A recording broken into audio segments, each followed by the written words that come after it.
መቼስ ብሩክና ትሁትን የማያውቅ ሰው የለም።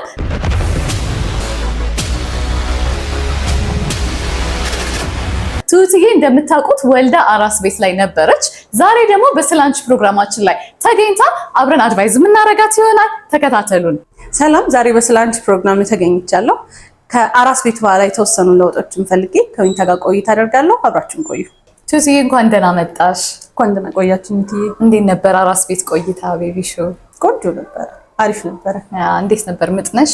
ሴክሽን ምጥ ነበርኩ። ኤክስፒሪየንሱ ጥሩ ነበር? ከባድ ነበር አይደል? ያው ምጥ ከባድ ነው በጣምና ከባድ ነበር፣ ግን እግዚአብሔር ረዳኝ። ምጥ አክቹሊ የአንድ ቀን ጊዜ ናት። ጥቅሙ ምንድነው? ከዛ በኋላ ሰውነትሽ ለመስተካከል ጡት በራሱ ይናበባል። ብዙ ጊዜ ሲ-ሴክሽን ሲሆን ስለማይናበብ ጡት እንትን ለማለት በጣም ያስቸግራልና እሱ አድቫንቴጅ አለው። ሆድሽን ብታስሪ እንዴት ነው ምግብ ኮንሰፕሽን? ምግብ ኖርማል በሊታ ነኝ። የተለየ ነገር አልበላም ማለት በቃ ኖርማል እንደ ኖርማል ህይወት ነው። ግን ምግብ ወዳለሁ። አይ ነው ምግብ ግን ትመርጫለሽ? አሁን ለልጡትም የሚሆን ለሰውነትሽም? ወይ አልመርጥም። እናት ጋር ስትታረሺ እናት ጋር ስትሆኚ ያው እነሱ ለጡት ብለው የሚያውቁት የጡት ምግቦች አሉ። እነሱም በብዛት ነው ኮንሱም። አሁን ግን ኖርማል ነኝ። ምንድነው እኔ የመጀመሪያ ልጄ ላይ በጣም እንትን ብዬ ነበር። በጣም ሪሰርች ለማድረግ ሞክር ነበር። ምንድነው በጣም ነበር የምቸገረው እና ለካ አንዳንዴ ይሄ ላይክ የሚሰጡን ምግቦች አሉ በተለምዶ በብዛት ሜቢ ቅቅል ምናምን ኦፍ ኮርስ ወገብ ይጠግናሉ፣ ግን የተመጣጠነ ምግብ ነው ልጁ የሚያስፈልገው። ለካ ፋይናሊ በጣም ሪሰርች አድርጌ ራሴን ላይ ሳየው ስፔሻሊ ሁለተኛ ልጅ ላይ በጣም የጠቀመኝ ፕሮቲን is the best። ፕሮቲን ያው ተመገቢ ብዬ ሪኮመንድ ለምሳሌ ምሳ ላይ ማድረግሽ እንደ ቺክን እንደ ፊሽ ስጋ፣ እነዚህ ምግቦች በአትክልት ወይ በሳላድ ወይ በጥቅል ጎመን በምን በጣም ለውጥ አላቸው። እኔ ስንት ዓመት ላይክ ያበሻውን ሩቲን ትቼ ወደ እነዚህ ስጋባ በጣም ለውጥ አለው እና ቁርስ ላይ ደግሞ እንቁላል ፕሮቲን ነው። እንደ አቮካዶ ትጠቀሚ፣ ፒናት በተር ትጠቀሚ። መክሰስ ላይ ደግሞ ባቄላ ሽምብራ ፋይበር ነው፣ ተልባ እንደ አይነት ምግቦች ትጠቀሚ፣ አሪፍ ነው እና እራትሽ ላይ የሚኖርሽን ነገር በደንብ ፕሮቴክት አድርጊ። ስንት ሰዓት ነው ማታ ላይ የምትመገቢው? 2 ሰዓት 3 ሰዓት። አይ ነው አሁን ምንድነው አራስ ቤት ላይ ይርባል። ጡት ደግሞ ፕሮዲስ የሚያደርገው ስንበላ ነው፣ ግን ማኔጅ የማድረግ ሲስተም ነው። አሁን አድቫይዝ ማድረግሽ ምንድነው 11 ሰዓት ላይ ኖርማል ሚሎችን ፕሮቲን ይዘት ያላቸው ወይ ቬጅቴብል ወይ ፍሩትስ እንደዚህ አይነት ነገሮችን ሳይርብሽ በጣምም ሳትጠግቢ። ብዙ ጊዜ ችግራችን ቱማችን በላና ዳይጀስት ማድረግም ያቅተናል፣ ቦርጮ ነው ይቀመጣል፣ ከዛ እንንቀሳቀስ። ስለዚህ ፖርሽንሽን መጥነሽ ጤናማ ምግብ ለልጁ የሚጠቅም ነገር ማድረግ። ከዛ በኋላ ወደ 2 ሰዓት ላይ ጁሶች ጠጪ። በጣም እኔ ሲረዳኝና በደንብ ሪሰርች አድርጌ ሌሎች ሰዎች ላይ የሚያየኋቸው አቮካዶ ጁስ በጣም ስቲሙሌት ያደርጋል፣ አንቺንም የመያዝ አቅም አለው። ፍሩት ፓንች፣ ኦትስ በለውዝ በሙዝ ተፈጭቶ በቴምር በጣም ፕሮቲን ነው፣ ይዘቱን ከፍ ያለ ነው። ባቄላ ማስቀምጥሽ መመገብ ትችያለሽ። ፓፓዬ፣ ሀባብ ጁስ፣ ተልባ በጣም ጥቅም አላቸው። ሞር ደግሞ ዲቴል በደንብ በኋላ የምናወራ ይሆናል። እነዚህን ከተጠቀምሽ ሰውነትሽን ባላንስ ያደርጋል፣ ልጁ የሚያስፈልገውን የተመጣጠነ ምግብ ያገኛል። ይሄ ለጡትም ስትሬስ አውት አታረጊ። ከዛ በቂ እንቅልፍ በደንብ መተኛት፣ ከስትሬስ ፍሪ መሆን እና መንቀሳቀስ ከበላሽ በኋላ ሞር እነዚህን ነገሮች ብታደርጊ ያልኩት። እንቅስቃሴስ እንዴት ነው? እሱንም ሰነፍኩ። ያው ብዙ ነገር ላይ ሰነፍ ያለው እንደ ድሮ አሪፍ ምናምን አይደለም። ስፔሻሊ ደግሞ ከወለድኩ በኋላ በጣም ሰነፍ ያለውና ስፖርትም ገና ሳስበው ራሱ ይደክመኛል። አወርዳለሁ፣ ቆይ እነዚህ ነገሮች እሰራለሁ ብዬ አወርድና ግን ተነስቶ መስራት ግን ይከብደኛል። በቃ ዛለልና ተዋለሁ። ያው ሆድስ ማሰር ጀምረሻል? አስሬ ነገር ነበረ። ከዛ ደግሞ ኩርሲዎችን እየተጠቀምኩ ነበረ። ከዛ ግን ደግሞ እንዳልኩሽ ይሰለቸኛል፣ ስልቹ ነኝ። ከሆነ ሰዓት በኋላ እጭ ብዬ ትውት ማድረግ ሰው ነኝ። ይሄ የሆነ ነገር ላይ ቆይት አለኝና አሁን ማሰርም ታውኩኝ። ከዛ ደግሞ ኩርሲም በቃ የተጠቀምኩ ነገር አይደለም።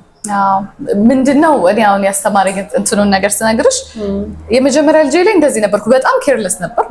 ቦርጄም የዚያን ያህል ተለጥፏል። በጣም አስቸገረኝና ምንድነው የገባኝ ከስር ፕሮቴክት ብናረገው ይሄ ሉዝ የሆነውን ቤሊ ፋት በደንብ አድርገን መስል ቢውልድ ብናደርግበት ኖሮ አሁን ሁለተኛም ላይ ስትወልጂ ምናምን አትቸገሪ። አሁን ትንሽ ጊዜ ነው ሰፈር ማድረግ ያለብሽ። ገባሻ? አትሊስት በቀን እስከ 3 ሰዓት ይመከራል። የሆነ ታይም አመቻችና ለ3 ሰዓት ያህል በቀን ውስጥ ብታስሪ። ከዛ ለማሚ ቤሊ የሚሆኑ ስፖርቶች አሉ ልክልሻለሁ ወይ ደንበኔን የሚጠቀሙኝ እነሱን አትሊስት 20 ደቂቃ 30 ደቂቃ 3 ዙር ብትሰሪ ፖርሽንሽን መጥነሽ በ3 ሰዓት ቢያንስ የሚጠቅሙ ነገሮችን ብትበይ በደንብ ነው ለውጥ የሚኖርሽ። ለምን በጣም ባዶ ፓርት ቤሊ ፋት ከባድ ነው። ከስር ካልተጠነቀቅሽው በተለይ ልጅ እየጨመረ በመጣ ቁጥር ስትሬች የማድረግ አቅሙ ካልጠነከረ በጣም ይከብዳል። እና እነሱን ኮንሲስተንትሊ ብታረጊ አሪፍ ነው። እሺ የስኪን ኬር ሩቲንሽስ ምን ይመስላል? ምንም አልቀባም። ከዛ በኖርማል ሳሙና የምታጠበው። ፊትሽን ምንም አይነት ሰንስክሪን ሞይስቸራይዘር ምንም አልቀባም። ምንድነው አሁን ላይክ ፊትሽን ኔክስት ታይም ላይ በደንብ አናላይዝ ተደርጎ ያለበት ስቴጅ ይታያል። አሁን ላይ ግን እንደማየው እርግጠኛ ነኝ አናላይዘር ላይ ተገብቶ ሲታይ የውስጡ ቆዳሽ እንደ መቅላት እንደ መቆጣት ነገር እዚህ ጋር እያመጣ ነው። ያ ከምንድነው የሚመጣው? ፊትሽ መርጠብ መቻል አለበት። ደረቅ ሲሆን ፊታችን እንዲሁ ናቹራሊ የመሰነጣጠቅ ቶሎ እንዴት ነው የማርጀት ገባሽ? ያን ሁሉ አሁን ላይ ሲስተሙ የተሻለ እየሆነ ስለመጣ አናላይዘር ስላለ በደንብ ማየት ትችያለሽ። ያኔ ብዙ ሰው ይደነግጥና እንዴ ብሎ ፕሮቴክት ማድረግ ይጀምራል። ግን ነገሽን ነው ዛሬ የምትታደቂው። በቃ ቆንጆ ነሽ። ስኪን ኬር ሩቲንሽ ከተቀየረ በደንብ እንትን ማለት ትችያለሽ። ሰንስክሪን ደግሞ ራቆት እንደመውጣት ብለሽ አስቢ።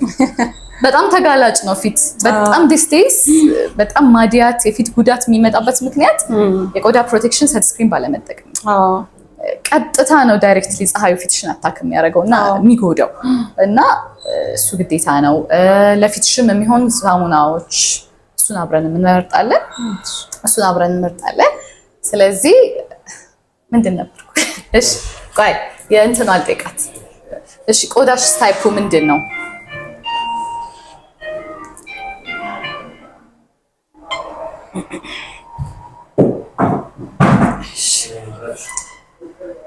ቆዳሽ ታይፑ ምንድን ነው? ኦይሊ ነው። በጣም ወዛማ የሚባል ፊት ነው። ቶሎ ነው የሚወዛው። ሲሞቀኝ ይወዛል ምናምን አይችልም። እንደዚህ ስፔሻሊ እቺ ፓርት እንደዚህ በጣም ወዛም ነው።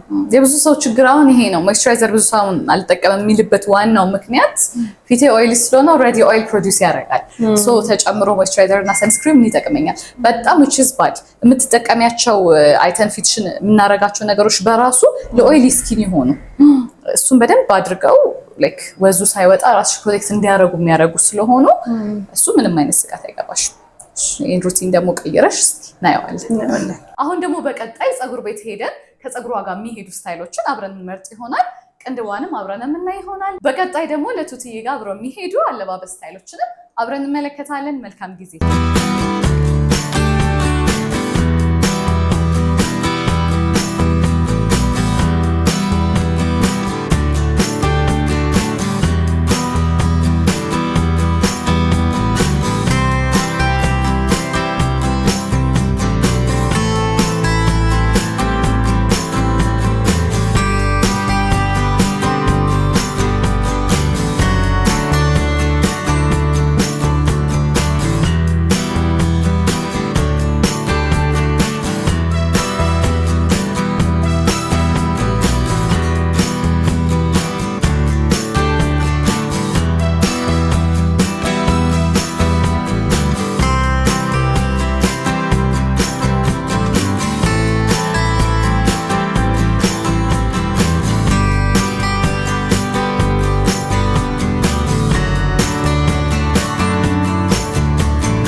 እንደምታዩት የትሁት ፊት ሞር ኦፍ ራውንድ ነው።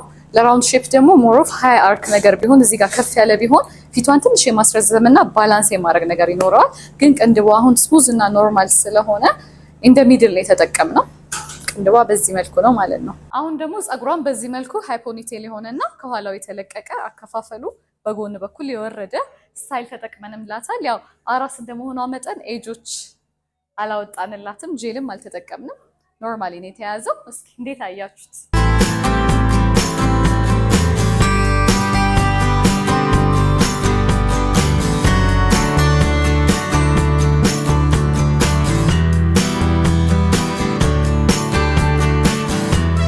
ደግሞ በድጋሜ ኤዱ ስታይል ተገኝተናል።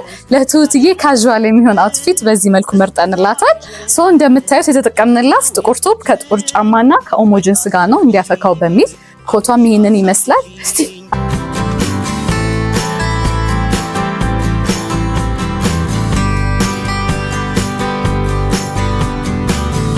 ኛው ደግሞ ሁለተኛው አውትፊታችን ነው።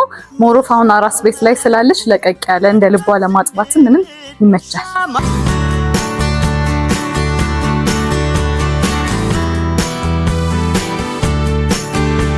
ይሄኛው ደግሞ እንደምታዩት ወይ ለፕሮግራሞች ወይ ለሰርግ በዚህ መልኩ ፍክት አድርጓታል።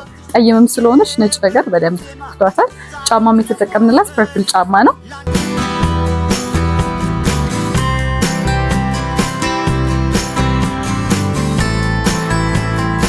አሁን ደግሞ እንደምታዩት ቱፒስ ልብስ አድርጋለች። የተጠቀምንላትም ከሱሪዋ ጋር የሚሄድ ፐርፕል ጫማ ነው።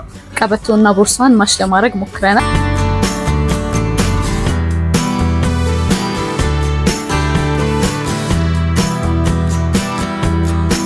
አሁን ደግሞ እንደምታዩት ነጭ ሲልክ ቀሚስ ነው የተጠቀምንላት። ቶፕና ጫማዋንም በዚህ መልኩ ጥቁር ተጠቅመንላታል።